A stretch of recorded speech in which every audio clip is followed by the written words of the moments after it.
Hello, Namaskar, friends and colleagues. In today's session, we will discuss about SWOT analysis and how it is useful to do away with the problems of life, and especially I will talk with reference to COVID-19 situation, how we can use SWOT analysis in the field of education in today's scenario. So that will be our topic. In previous session, we have seen about the strategic planning, and this is in fact a part and parcel of strategic planning to apply SWOT analysis. How we can apply SWOT analysis? What is SWOT analysis? First of all, let us see what is SWOT analysis. There are four letters: SWOT. SWOT analysis will play a pivotal role in preparing strategic framework of education. After creating vision and mission and deciding objectives, the SWOT analysis will come in picture. S means strengths.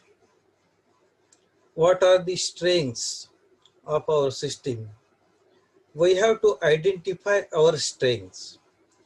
In absence of offline mode of education, online mode is available for curriculum transaction. So this is our strength at present. Previously, this mode was not available.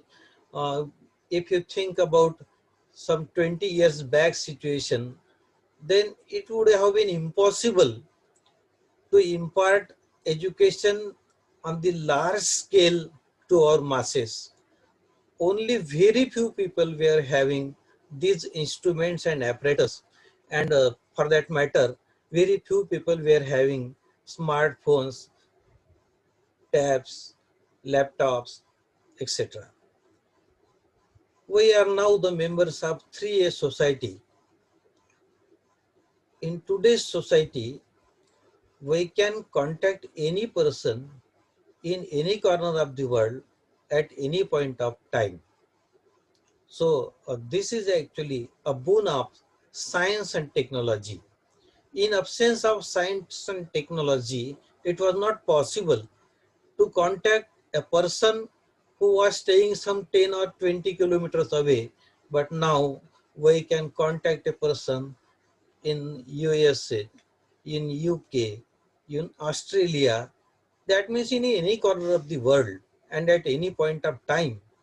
So this society, today's society, is known as 3A society. Due to tremendous progress in science and technology, connectivity is widespread, that is actually working as a boon. More than 5 lakh apps and tools are available. There are so many learning platforms, learning apps and tools. So many tools are there. Their number is more than 5 lakhs. So this is a kind of boon to our education system. Availability of digital tools and apps and website is our biggest strength as far as today's situation is concerned. And what is now? I was talking about SWOT analysis. First one was strengths, and I have enumerated the strengths. What are our strengths? And this is now what our weaknesses are there. There are so many weaknesses also.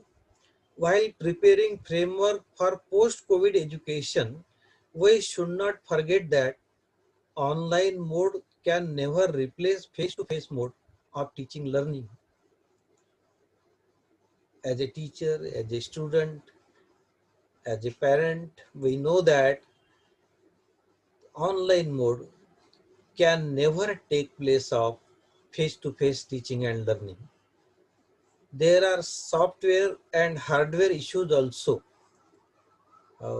We are attending so many webinars, especially for the last 2 or 3 months. And you know that the problem of connectivity arises every now and then.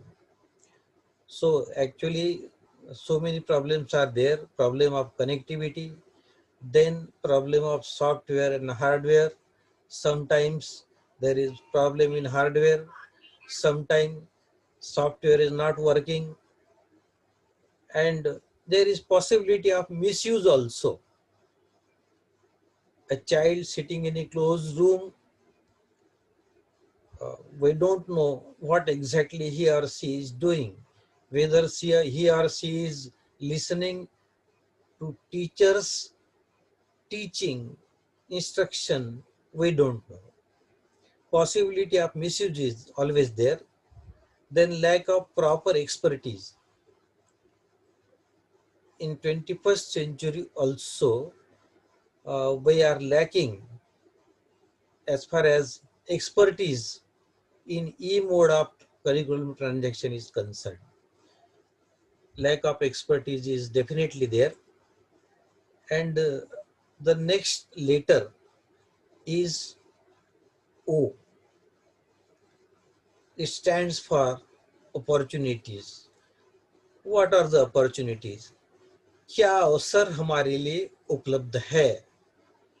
India is comparatively an young country. Average age of India is less than 29 years as against 37 years for China, 38.2 years for USA, 40 years for UK, and 46 years for Germany, and 48 years for Japan. How average age is calculated? For example, India's population as far as today is concerned, it is 139 crores. हमारी जनसंख्या आज लगभग 139 करोड़ है. तो इसमें देश की उम्र कैसे निकालते हैं? How the age of country is calculated? हमारे देश में जो 139 करोड़ लोग हैं, उसमें कुछ की उम्र 1 घंटा भी होगी, किसी की 2 महीने होगी, किसी की 50 साल होगी, किसी की 65 साल होगी, किसी की 85 साल भी हो सकती है, 90 भी हो सकती है. इनकी सबकी उम्र को हम लोग जोड़ देंगे, and then we will divide it by the total population, that is 139 crores. और जो फिगर हमको प्राप्त होगा वही उस देश की उम्र मानी जाती है. तो उस हिसाब से हमारे देश की, भारतवर्ष की उम्र 29 वर्ष है मात्र. चाइना की जैसे फिगर्स है 37 इयर्स, देन यूएसए के लिए 38.2 इयर्स, देन यूके के लिए 40 साल, जर्मनी के लिए 46 साल, और जापान के लिए तो ये 48 साल है. तो that is why it is said that India is a country of young people. तो इसका पूरी तरह से हमको फायदा उठाना चाहिए.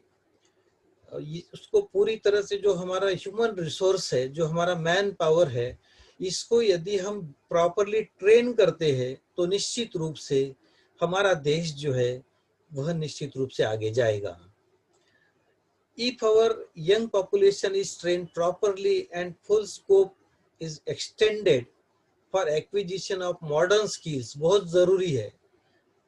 आधुनिक कौशल, आधुनिक जमाने के कौशल यदि हमारे पास नहीं है तो हमारा मानव संसाधन जो है वह किसी उपयोग का नहीं होगा. बाहर के देशों में उसकी कोई डिमांड नहीं होगी. तो इसका हमको पूरी तरह से ख्याल रखना होगा. And that is why the government of India is running Skill India mission.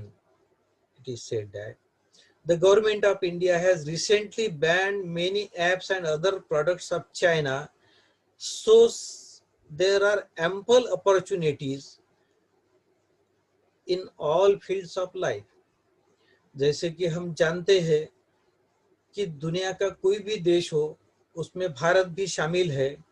कोई भी चीज आप उठा लो छोटे मोटे उपयोग की, वह चाइना की ही होती है. चाहे बच्चों के खिलौने से लेकर भगवान की मूर्ति तक, सारी की सारी चीजें उन्होंने बनाई है। तो आज के ज़माने में हमारे जीवन से ये जो चीज़ें हैं इनको हटाना इतना आसान तो नहीं होगा, पर अभी जैसे कि गवर्नमेंट की पॉलिसी है और जैसे भी बाकी लोगों की, देशवासियों की भावना है, उसके चलते पूरी कोशिश ये हो रही है कि कम से कम उपयोग, धीरे धीरे इसको हटाने के लिए इसका हम कम से कम उपयोग करेंगे। और एक समय ये भी आएगा कि सारी चीजें हमारी अपनी होंगी। पर इसके लिए क्या आवश्यक होगा? इसके लिए हमारी जो यंग जनरेशन है उनको पूरी तरह से अवसर प्रदान करने होंगे। चाइना की सफलता का राज क्या था? केवल एक ही राज था कि हर घर उनका इंडस्ट्री बना। जिसको जो बनाना है उसको बनाने का मौका उन्होंने दिया। हमारे यहाँ हमने ऐसा नहीं किया। कई प्रकार के बंधन हैं, कई प्रकार के रिस्ट्रिक्शंस है, कई प्रकार से लाइसेंस लेने पड़ते हैं और कई प्रकार से हमको एनओसीज लेने पड़ते हैं। इन सारे बंधनों के चलते छोटी मोटी इंडस्ट्रीज यहाँ खोलना इतना आसान नहीं था और आज भी नहीं है। भविष्य में हम लोग आशा करेंगे कि निश्चित रूप से भारत सरकार इस पर विचार करेंगी और हमारा जो क्रिएटिव टैलेंट है हमारे बच्चों का, खास करके हमारी यंग जनरेशन का टैलेंट में हम लोग किसी से भी कम नहीं है। दुनिया में नंबर 1 का टैलेंट यदि कहीं है तो निश्चित रूप से हमारे देश में है, पर उनको पूरी तरह से अवसर प्राप्त नहीं हो सके जो हमको देने होंगे। यदि हम अवसर देते हैं हमारे यंग जनरेशन को खास करके और हमारी आने वाली जनरेशन को, तो निश्चित रूप से हमारा देश सारे ही क्षेत्रों में आगे जाएगा। इसकी बराबरी कोई भी नहीं कर सकेगा। And as the government is planning to make India a $5 trillion economy, तो ये तो सब हो सकता है बशर्ते कि हमारे जो यंग जनरेशन है उनको पूरी तरह से अवसर प्रदान किए जाए। तो ये बात बहुत ज़रूरी है। अपॉर्चुनिटीज, अवसरों की बात यहाँ हमको करनी ही होगी। तो अवसर यदि नहीं है तो कोई भी बच्चा आगे नहीं जा सकेगा। And what are the threats? देखिए, अवसरों के साथ साथ कई प्रकार की बाधाएं भी आती है, कई प्रकार के हर्डल्स है। There are so many hurdles, there are so many threats. we have to think over them and we have to plan strategies how to overcome these threats or hurdles. अब नए इसमें ये जो शॉर्ट चैलेंज है इसको उन्होंने कर दिया है SWOC और थ्रेट शब्द को हटाकर उन्होंने कर दिया है challenges. So now it is actually SWOT analysis, SWOC according to modern concept, but previously it was definitely SWOT analysis. So threats are so many, so and we have to think over them. The biggest threat is of course poverty. गरीबी सारे ही विकास के कामों में एक निश्चित रूप से बहुत बड़ी बाधा है। और जैसे आप जानते हैं भारत एक ऐसा देश है जो पूरी तरह से डाइवर्सिफाइड है। इतनी विविधता इस देश में है जितनी मैं समझता हूँ किसी भी देश में नहीं हो सकती। हर जगह का पर्यावरण अलग है। कहीं टेम्परेचर -5 -10 तक जाता है, कहीं -39 तक जाता है और कहीं गर्मियों में वही टेम्परेचर 45, 48 और 50 तक भी जाता है।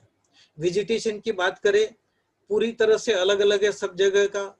फौना की बात करें, फ्लोरा की बात करें, फौना का मतलब है जो भी हमारे पशु संपत्ति है, जो भी हमारे जंगलों में जानवर है, प्राणी है, उनकी विविधता देखेंगे बिल्कुल अलग अलग है। सारी चीजें हमारे यहाँ अलग अलग है। भाषाएं हजारों प्रकार की है, सब हर एक का कल्चर अलग है। हर स्टेट में और भी कई आपको ऐसे हिस्से देखेंगे कि वहाँ की किसी चीज उस स्टेट के दूसरी चीज से नहीं मिलती।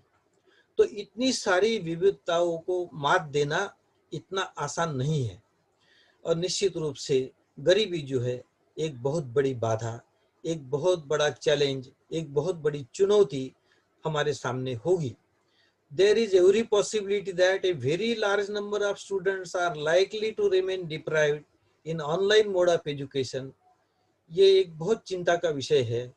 हमारे पास टैब है, लैपटॉप है, स्मार्टफोन है तो हम तो ये सब कर सकेंगे, पर उस बच्चे के बारे में भी हमको सोचना होगा जिसके पास ये कुछ भी नहीं है, जिसके पास 2 समय की रोटी की भी व्यवस्था नहीं है, जिसके पास 2 समय के भोजन की व्यवस्था नहीं है।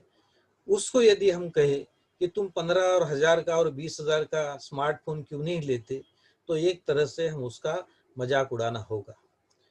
तो ये डर है सबसे बड़ा, ये सबसे बड़ी बाधा है कि कहीं ऐसा ना हो जाए कि हमारा पूरा देश, जहां तक छात्रों का सवाल है, 2 वर्गों में बट जाए। एक वर्ग तो वह है जिसके पास सारी सुविधाएं अवेलेबल है, सारी सुविधाएं उपलब्ध है, उसकी आवश्यकता से भी ज्यादा उपलब्ध है। और दूसरा वर्ग वो है जिसके पास यह कुछ भी नहीं है, जिसके पास कोई कनेक्टिविटी नहीं है, ट्राइबल एरिया में रहता है, जंगली एरिया में रहता है और ग्रामीण क्षेत्र है। बिजली की व्यवस्था कई बार नहीं हो सकती, कई बार बिजली चली जाती है, 8-8, 10-10 घंटे, 1-1, 2-2 दिन बिजली भी नदारद होती है। तो इस प्रकार की जहाँ स्थिति है, और इंटरनेट की तो बात ही क्या, वह तो बहुत मुश्किल से मिल पाएगा। ऐसे कई क्षेत्र है जहां यह अभी तक नहीं पहुंचा है। हम यह कहेंगे कि बहुत क्षेत्र में पहुंचा है, पर बहुत से क्षेत्र में नहीं भी पहुंचा है। तो सबसे बड़ी बाधा, सबसे बड़ी चुनौती, सबसे बड़ा चैलेंज वही होगा आज की स्थिति में। तो हमारे छात्र 2 वर्गों में बंट सकते हैं। पहला वर्ग वह, पहला क्लास वह कि जिसके पास सारी सुविधाएं है। दूसरा क्लास वह है जहां उन बच्चों के पास ये कोई भी चीज नहीं है।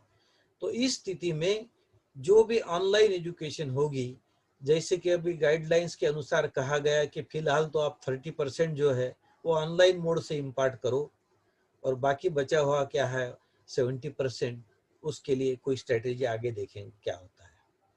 तो that depends on the pandemic situation, but in fact this is actually our biggest problem. Lack of connectivity, power supply and learning space are also there. कई घर ऐसे भी होंगे जहां उसके पास, बच्चे के पास साधन तो है, उसके पास इंटरनेट भी है, पर उसके पास बैठने के लिए कोई अलग से जगह ही नहीं है। एक ही कमरे का घर है, वहाँ 5-6 लोग रहते हैं, और वह कैसे अपना लेसन जो है पूरा कर सकता है। So it will create lot of problems for him or her to learn by online mode. So this is actually a great threat. मैं समझता हूँ एक बहुत बड़ी बाधा, learning space is not available, ये भी एक बहुत बड़ी बाधा है। और देखिए क्या है इसके और एक ड्रॉबैक जो है ऑनलाइन मोड का, lack of peer learning and socialisation is also there. जैसे कि हम जानते हैं कि शिक्षा का प्राथमिक उद्देश्य क्या है, प्रथम उद्देश्य क्या है, बच्चे का सामाजिकीकरण। ऑनलाइन मोड से बच्चे का सामाजिकरण नहीं हो सकता, उल्टे बच्चा आइसोलेट हो सकता है। उसके जो साथी है, उसका जो मित्र परिवार है, उनसे वह मिल नहीं सकता, विचारों का आदान प्रदान हो नहीं सकता। कई बातें ऐसी है जो बच्चे जो है केवल अपने दोस्तों के साथ शेयर करेंगे, दूसरों के साथ वो शेयर नहीं कर सकते। So this is actually a threat. How to save the students from isolation is going to be a big challenge. Inculcation of values is an issue which should be dealt with very intelligently. जब बच्चे के ऊपर हम कोई संस्कार ही नहीं कर सकेंगे, जब फेस टू फेस मोड पे बच्चा आएगा नहीं, तो हाउ ही और she will learn etiquettes and manners, how he will come to know that what is discipline, how to behave decently, how to develop interpersonal relationship. तो ये नहीं होगा, यह एक बहुत बड़ा प्रॉब्लम इसमें आ सकता है।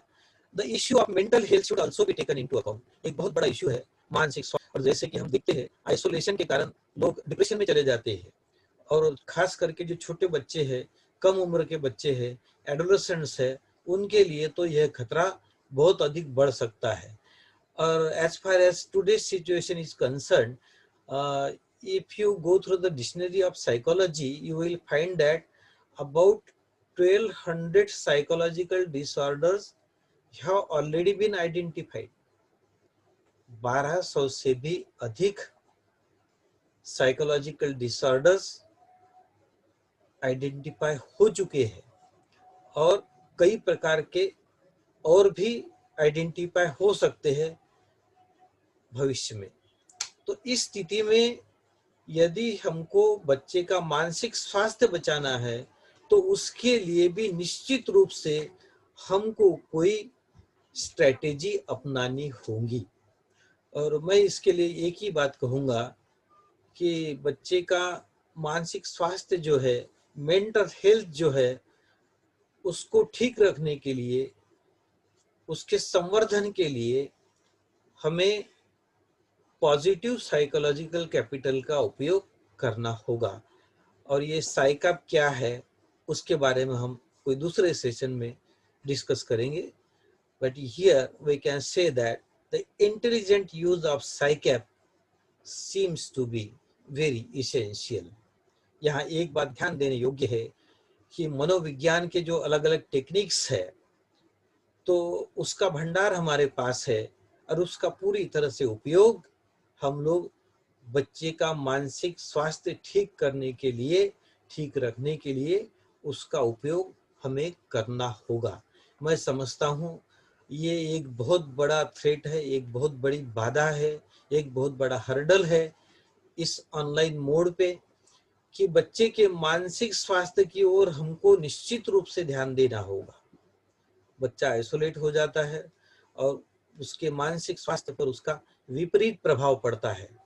तो स्वॉट एनालिसिस की बात यदि हम करते हैं तो हम थ्रेड्स के बारे में भी हमको सोचना होगा। और देखिए एज पर प्रेजेंट इंस्ट्रक्शन ये तो हम बात कर चुके कि 30% करिकुलम जो है ऑनलाइन मोड से हमको ट्रांजैक्ट करना होगा। But the situation is nobody can predict anything, and of course the objective of this session is how to meet the challenges by applying SWOT analysis.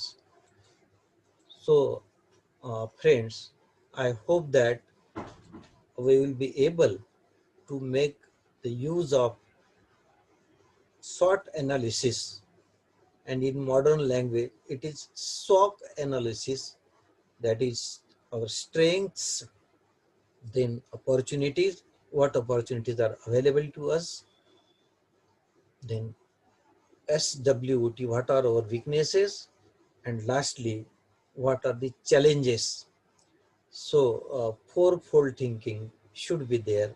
इसके जो 4 पहलू है, बहुत सुंदर बात है स्वॉट एनालिसिस में या स्वॉट एनालिसिस में कहें, इनके चारों पहलुओं पर हमको फोकस करना होगा।